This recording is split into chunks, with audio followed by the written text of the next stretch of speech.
أعوذ بالله من الشيطان الرجيم.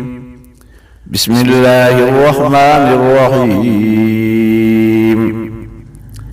وإذ أخذ الله ميثاق النبيين لما آتيتكم من كتاب وحكمة ثم جاءكم رسول مصدق لما معكم لتؤمنن به ولتنصرنه قال أأقررتم وأخذتم على ذلكم إصري قالوا أقررنا قال فاشهدوا وأنا معكم من الشاهدين. فمن تولى بعد ذلك فأولئك هم الفاسقون.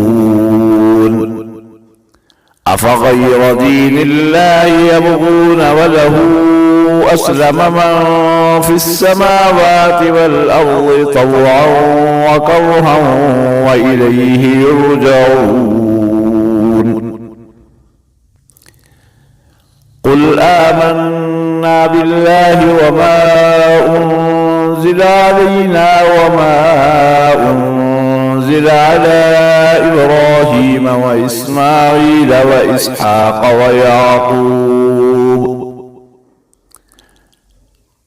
ويعقوب والأسباط وما أوتي موسى وعيسى والنبيون من ربهم لا نفرق بين أحد منهم ونحن له مسلمون.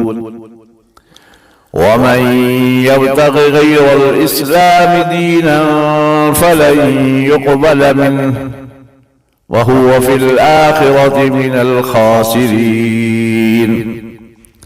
كيف يهدي الله قوما كفروا بعد إيمانهم وشهدوا أن الرسول حق وجاءهم البينات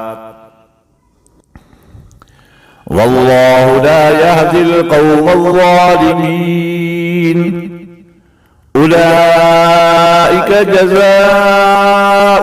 أن عليهم لعنة الله والملائكة والناس أجمعين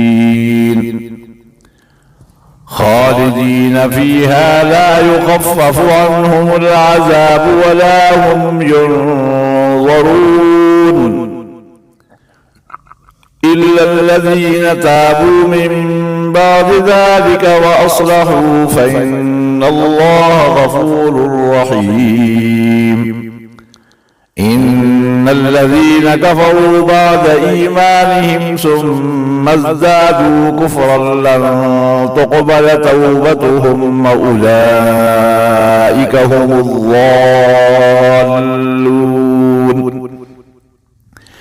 إن الذين كفروا وماتوا وهم كفار فلن يقبل من أحدهم ملء الأرض ذهبا ولو افتدى به أولئك لهم عذاب عليم وما لهم من ناصرين.